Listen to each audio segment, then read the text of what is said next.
بسم الله الرحمن الرحيم إن الحمد لله نحمده ونستعينه ونستغفره ونعوذ بالله من شرور أنفسنا ومن سيئات أعمالنا من يهد الله فلا مضل له ومن يضلل فلا هادي له ونشهد أن لا إله إلا الله وحده لا شريك له ونشهد أن سيدنا وسندنا وحبيبنا محمدا عبده ورسوله أرسله بالحق بشيرا ونذيرا وداعيا إلى الله بإذنه وسراجا منيرا وبعد. So my dear respected brothers and sisters, just a quick review. We started the discussion about Hajj. And Allah subhanahu wa ta'ala has said that once you have started Hajj, you should complete it, beautify it, look into the amal and make it as perfect as possible. وَأَتِمُّ الْحَجَّ وَالْعُمْرَةَ لِلَّهِ. The importance was mentioned about each of these ibadat. We also talked about ihsar, that a person who goes into ihram and then for some reason he is unable to do the umrah, he is unable to complete the rites of the umrah, he has to break his ihram, so then he is going to slaughter the animal. We also talked about the different types of Hajj. So in Ifrad we only make one niyat when we make the ihram, and that's only for the Hajj.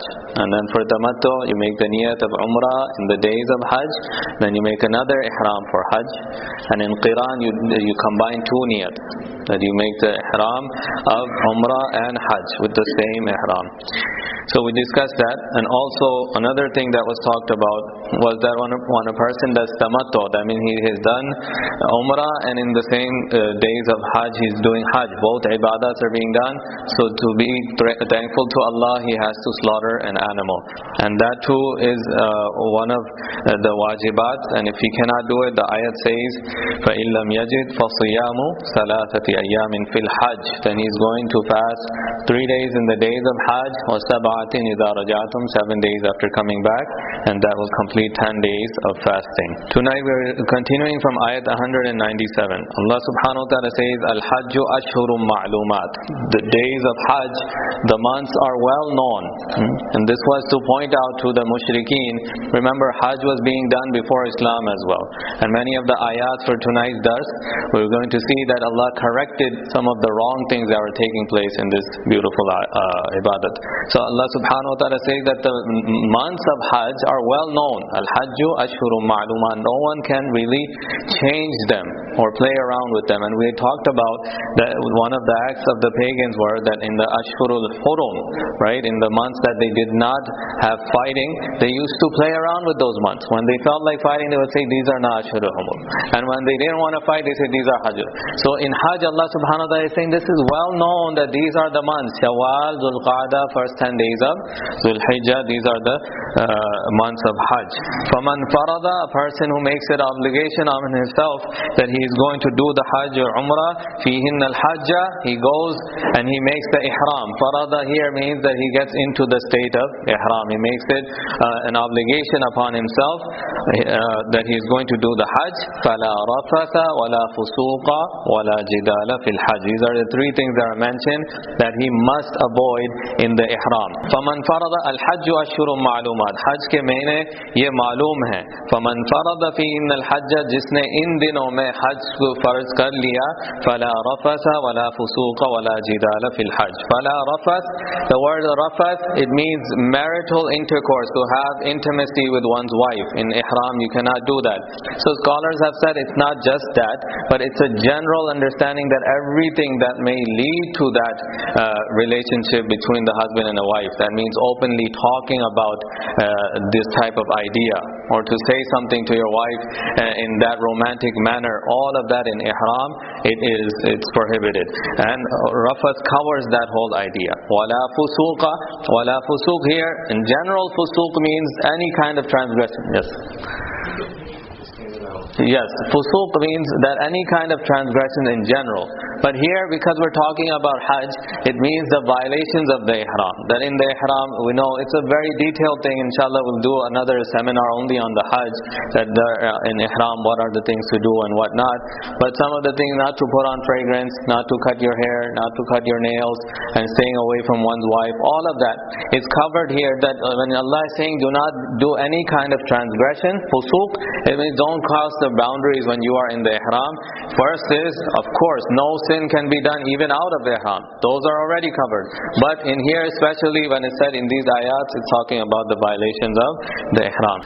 So when you're doing tamattu, first you are in ihram of umrah. So during that time you'll abstain. And then now the Hajj time has not come yet. So in between that time when you're not in the state of ihram. So we're talking about the time which we are in the ihram. فَمَنْ فَرَضَ means we are inside the ihram. So once you do tawaf ziyarah, that's the farz tawaf. So you're out of ihram now.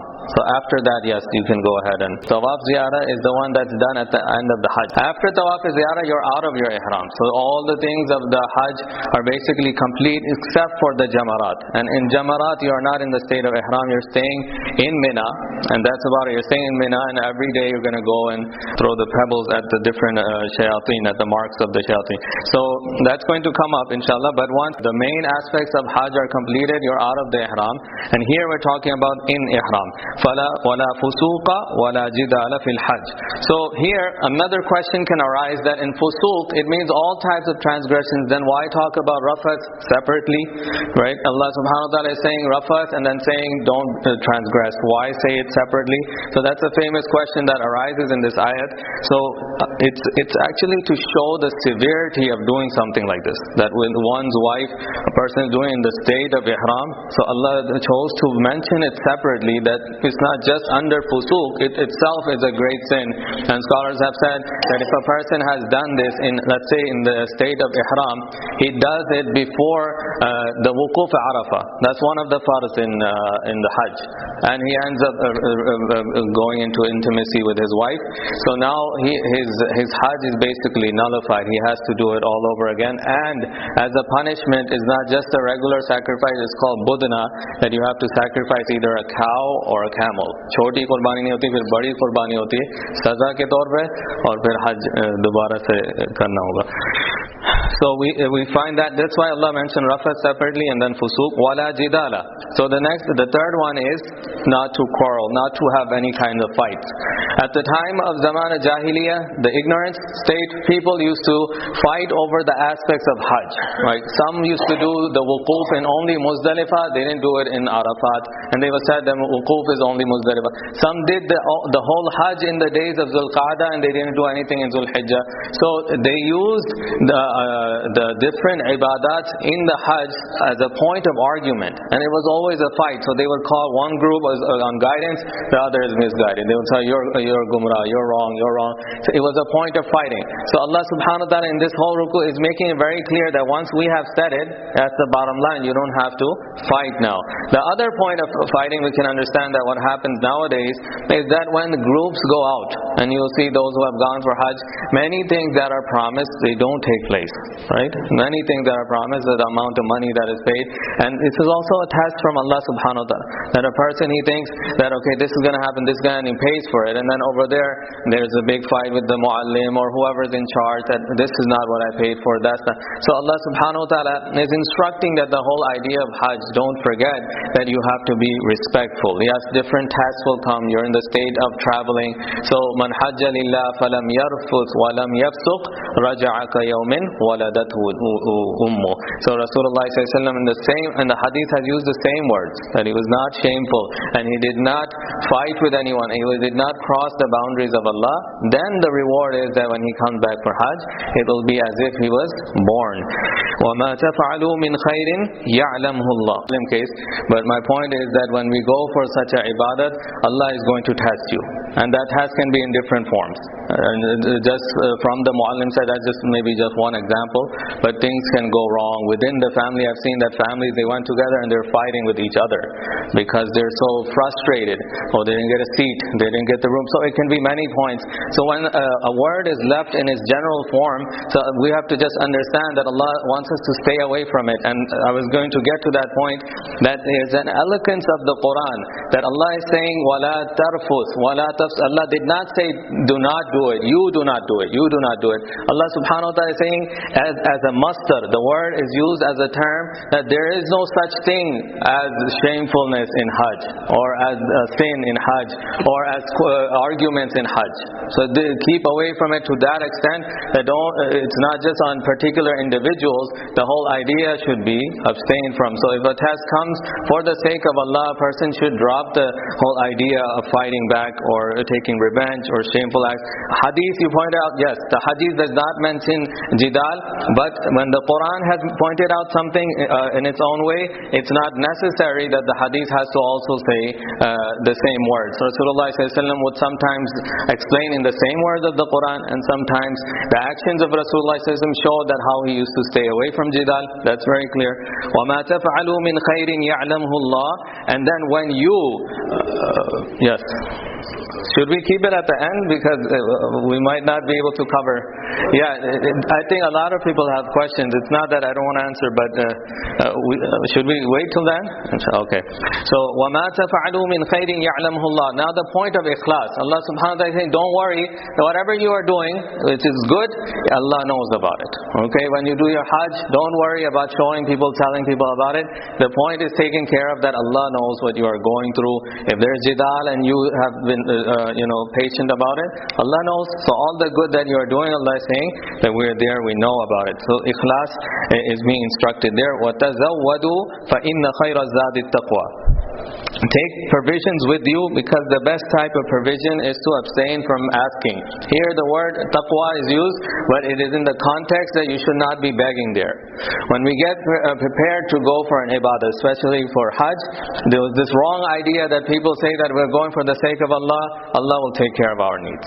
And this is tawakkul, this is reliance. This is incorrect. That's why Allah subhanahu wa ta'ala is instructing this ayat that you have to prepare from your side. Take provisions with you. Leave behind enough provision for your family who are not going, and they are your dependents. You have to leave behind for them. وَتَزَوَّدُوا فَإِنَّ خَيْرَ الزَّادِ التَّقْوَى. The best type of provision is that you're not begging over there. And you see that this happens as well, right? In Hajj, when you go, so many people, they're in the state of begging. Allah knows best what state is there, is that true or false, whatever they are saying, but it's happening on a great level. Many people are involved in it. So Allah subhanahu wa ta'ala is instructing that go for Hajj, and a point of becoming eligible for going for Hajj, where it becomes farz on you, is that you have enough so that you can go. You have enough, you can leave behind for your family. So if a person does not have enough, he should not be going to begin with. So to go there and to beg, again, is the incorrect understanding. And Allah subhanahu wa ta'ala also, in a general way, for any ibadat, many times we find people go in khuruj, in jamaat, they don't prepare for how much expenses is going to take care of. They say, okay, we're just going to ask Allah subhanahu wa ta'ala. Well, Allah will do, from the ghaib. This is incorrect. This whole idea is incorrect. That a person has to work, he has to make the effort, and then فَإِذَا عَزَمْتَ فَتَوَكَّلْ عَلَى اللَّهِ. Then the reliance comes that you have done everything, you made your plans, you made your preparation, now you make dua, Allah, whatever preparation I have made, without your assistance, it's not going to help me. Then put your assistance into it, be there for me at all times. So that's the way tawakkul works. So here the idea is the same, that going for Hajj or any other ibadat, uski tayari karke jana chahiye puri tarah se. Ye nahi ki nikal gaye aur phir keh rahe hain Allah ke liye kar raha hu, to Allah sare cheezon ka intezam karenge. Wattaquni ya ulil albab. Allah subhanahu wa ta'ala says, be fearful of me, O people who are intelligent. لَيْسَ عَلَيْكُمْ جُنَاحٌ أَن تَبْتَغُوا فَضْلًا مِنْ رَبِّكُمْ. لَيْسَ عَلَيْكُمْ جُنَاحٌ أَن تَبْتَغُوا فَضْلًا مِنْ رَبِّكُمْ. There is no sin upon you that you seek the bounty of your Rabb. I mentioned in the beginning that at the time of Jahiliyyah, the pagans, the mushrikeen, they were doing Hajj, but they had distorted the whole ibadat. All the worship was being done in the wrong form. They called it Hajj, but wrong things were taking place. And one of those wrong things was when they stayed in Mina. After the arkan of Hajj are done, except for Jamarat, they stay in Mina up to the 13th. So in that time, they used to put up great bazaars and stores, and they used to have a story time about their forefathers, that we are from this family, and praising their families and their forefathers. This is the type of gatherings that were taking place. So Islam was clearing up and purifying the whole ibadat of Hajj. And so the Sahaba thought that maybe if you go for Hajj, you cannot do any kind kind of trading or business as well, because it seems like that's a dunyawi thing. Of course, that's a materialistic thing, so we should stay away from it, and all our focus should be towards the Hajj. So a person came to Ibn Umar radiallahu anhu, and he said that we have camels, and this is my business, that I rent out camels to people, and they go for Hajj, they use it for whatever, and then I go for Hajj as well. So during my Hajj trip, this also happens. Both of these things happen hand to hand. So he said, is my Hajj invalid because Allah subhanahu wa ta'ala, it's possible that he thought that it's prohibited to do.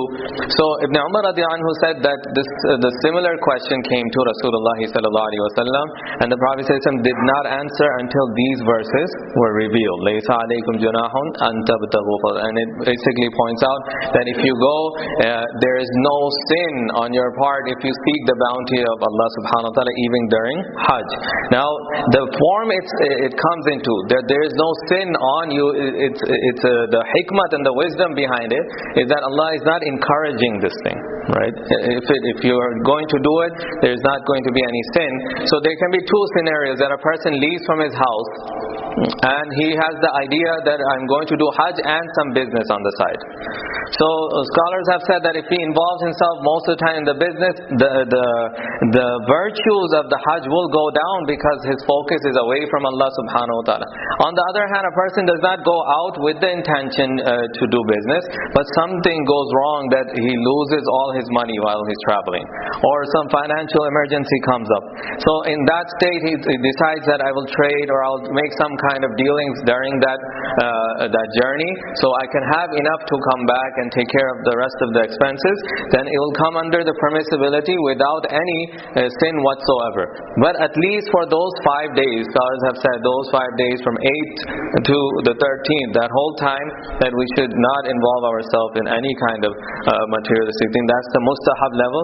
But if people have done it on the side, the Quran does give the permissibility. It should not become the primary maqsad. فَإِذَا أَفَضْتُم مِّنْ عَرَفَاتٍ فَاذْكُرُوا اللَّهَ عِنْدَ الْمَشْعَرِ الْحَرَامِ. Then Allah subhanahu wa ta'ala says, when you turn back, when you flow away from Arafat, then you should make the zikr and remind yourselves of Allah subhanahu wa ta'ala at the place of Mash'ar al-Haram. فَإِذَا أَفَضْتُم مِّنْ عَرَفَاتٍ. Now Arafat, the word Arafat is plural, and it's for Arafah. These are plains, and this is the whole plain where you have to spend the time between noon all the way up to Ghurub al-Shams on the 9th of Dhul Hijjah. This is what we were talking about right now, the wuquf Arafah, that you have to stay there. It's a farz, and if this is left out, there is no compensation for it. The Hajj has to be done all over again, and it's not like that you can give a dam and it will still be okay. So that's one of the most important aspects of the Hajj, the wuquf Arafah. Now, once that is done, from after in the wuquf Arafah, Zohar and Asr are combined. These two prayers are combined, and there's a khutbah that takes place in the masjid there, and it's a masnoon khutbah, it's a sunnah khutbah. So if a person is unable to make it there, but he's still inside the plains of Arafah, it's still okay. He still got the farz done, and if he can, for more reward, he should go take part in the khutbah as well. So they stay there till all the way up to and until after Ghurub al-Shams. That whole time after the sun sets, they stay for a little bit more, and then you head to Muzdalifah. So here is talking about after فَإِذَا أَحْفَظْتُم مِّنْ عَرَفَاتٍ. Now you're turning away from Arafat. Wuquf Arafah finished, you're going towards Muzdalifah, and this is the ayah that proves the obligation of Muzdalifah, that Mash'ar al-Haram is a mountain inside the area of Muzdalifah, where it's wajib for the Hujjaj that they have to spend the night in Muzdalifah, and that's where they're going to pray their Maghrib and Isha. They combine in Muzdalifah, and that's the night of the 9th of Dhul Hijjah. So Allah subhanahu wa ta'ala is saying, make dhikr in that place. So basically Muzdalifah, the obligation of Muzdalifah is being mentioned here. وَاذْكُرُوهُ كَمَا هَدَاكُمْ. And remember Allah the way you have been instructed to do. Allah ko us tarah yaad karo jaise tumhe sikhaya gaya. So this ayat, it points out to two instructions. One is that in Muzdalifah, some people have started doing a lot of things that are not even instructed. For example, people think that they should give a special type of sadaqah when they're in Muzdalifah, or sometimes they do extra nawafil that they feel that it's particular for that area, and they feel that it's necessary. So any ibadat, when it's not instructed and you make it to that level where you feel it's necessary, then again it becomes a bid'ah. So here, that's what the mushrikeen had done, that they took the ibadat and then they filled it up with many things that they thought was right, and it became something else. So Allah subhanahu wa ta'ala is saying, you're not free to do the dhikr of Allah in any way you want. وَاذْكُرُوهُ كَمَا هَدَاكُمْ. Remember Allah, but in the way that you have been instructed to do. And this goes for every ibadat then. That for every ibadat, we have to understand that there's a lesson being taught here, that yes, you're going to please Allah, but please Allah in the instructions given to you by the messenger of Allah, Rasulullah sallallahu alaihi wasallam. وَإِن كُنتُم مِّن قَبْلِهِ لَمِنَ الضَّالِّينَ. And indeed before that you had gone astray. Now again, it's pointing out to the condition of the time before Islam, and the condition of the pagans, that what they had done throughout the Hajj. ثم أفيضوا من حيث أفاض الناس وإن كنتم बेशक इससे पहले तुम गुमराह थे. ثم أفيضوا من حيث أفاض الناس. Then flow from the place that people are flowing from. أفيضوا means once water flows and it takes its return and it's going in its back way. So here it's being instructed that people go to Arafat.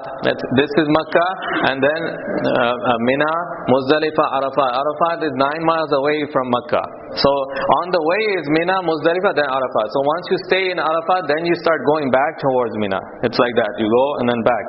So Allah subhanahu wa ta'ala is saying that people are coming back from staying in Arafat. So you should also come back from where people come back from. And this is indicating towards the Quraysh of Makkah that they were the custodian of the Kaaba.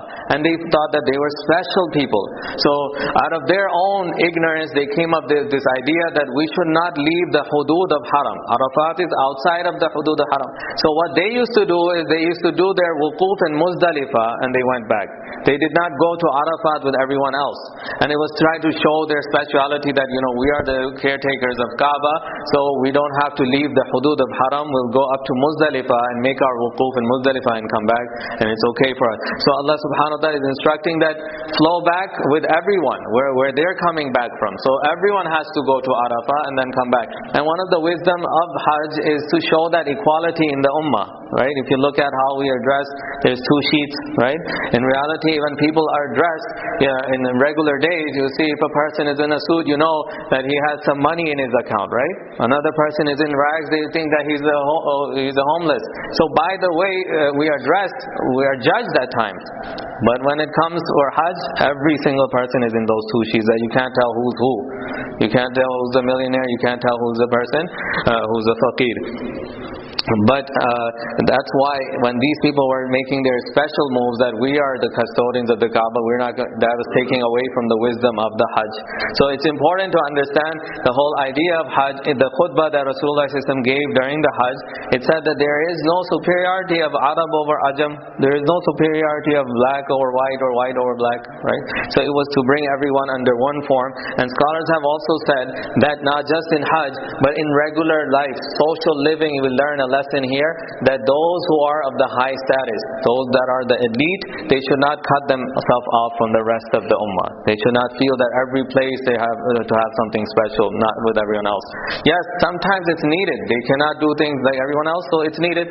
But the main purpose should be that the whole ummah is one family, in one body. And those who are strong, they're going to help the weak. But if they cut themselves off from the weak, then the whole idea of being one family is diminished and is destroyed. So Hajj teaches us that lesson, but in reality this lesson is for all times, that even if we are greater than others when it comes to materialistic things, we should not completely cut ourselves off, but involve ourselves with the awam and to be there for those who are in need. Then Allah subhanahu wa ta'ala says, those who are doing this, وَاسْتَغْفِرُ اللَّهِ, do istighfar to Allah subhanahu wa ta'ala about doing this, that you didn't go up to Arafat, you were coming back from Muzdalifah. Inna Allah ghafurur rahim, indeed Allah is most forgiving and most merciful. فَإِذَا قَضَيْتُم مَنَاسِكَكُمْ فَاذْكُرُوا اللَّهَ كَذِكْرِكُمْ آبَاءَكُمْ أَوْ أَشَدَّ ذِكْرًا. Like I mentioned before, when they stayed in Mina, after one of the Jamarat, on the 10th, it was finished, then they stay in Mina for the next 3 days up to the 13th. So what did the mushrikeen in Makkah do?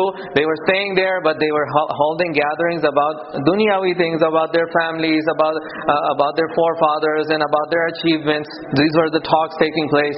So Allah subhanahu wa ta'ala is instructing here that your dhikr should be the way you make dhikr of your forefathers. Allah's dhikr should be taking place, ashadda dhikra, or even more than that. Because if you understand about your forefathers that they have done favors on you, the favors of Allah subhanahu wa ta'ala are exceeding the favors of anyone. There are a lot more. So you have to understand that in Hajj. And if you're doing this in the ibadat, you're going to lose the benefit of the ibadat. So that's what is being corrected here. فَاذْكُرُوا اللَّهَ كَذِكْرِكُمْ آبَاءَكُمْ وَأَشَدَّ ذِكْرًا. That you should remember Allah the way you remember your forefathers, or more than them. فَمِنَ النَّاسِ مَنْ يَقُولُ رَبَّنَا آتِنَا فِي الدُّنْيَا وَمَا لَهُ فِي الْآخِرَةِ مِنْ خَلَاقٍ. Then amongst the people there are those that say, oh Allah, give us in this dunya. You see in this ayat, it does not mention about hasana. It just says give us.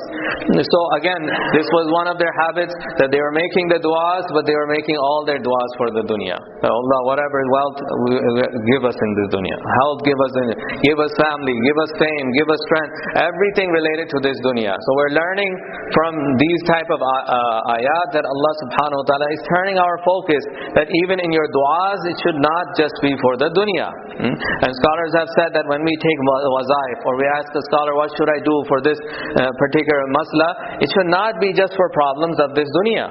Right? Oh, I can't get a job. What ayat should I recite? Or what amal should I do? People ask these questions. You see, only those questions are related to the world all the time.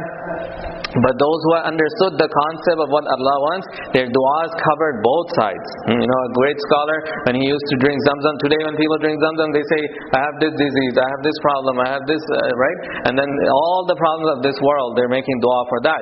But the scholar would say, Allahumma qini adabaka yawma tub'athu ibadaka. Oh Allah, before drinking the Zamzam, you say, Allah, save me from your azab, the day you are going to resurrect your slaves. So, akhirat. So that's what is being taught here again, that those people who are doing the Hajj and making only du'as for the world, they are forgetting that there is no hasana mentioned in here, that the world can be bad for them, and having too much of it can be a problem, and they do not know. وَمَا لَهُ فِي الْآخِرَةِ مِنْ خَلَاقٍ. In the akhirah there is no share for them. So they have not asked for it, they have not focused for it, so whatever they are earning, it's going to be left here. وَمِنْهُمْ مَنْ يَقُولُ رَبَّنَا آتِنَا فِي الدُّنْيَا حَسَنًا. Now this beautiful dua is coming here, that there amongst them there are those who say, oh our Lord, give us hasana in this world, give us hasana in the akhirah. Rabbana atina fi dunya hasana wa fil akhirati hasana. This is where the dua is. And now hasana, scholars have said, it covers all the good of the dunya and the akhirah. In this world, barakat, prosperity, satisfaction of the heart, contentment of the heart. Allah subhanahu wa ta'ala knows that getting that job is good for us or not. So hasana covers that. If we just say, Allah, give me this job, we don't know that if it's good for us.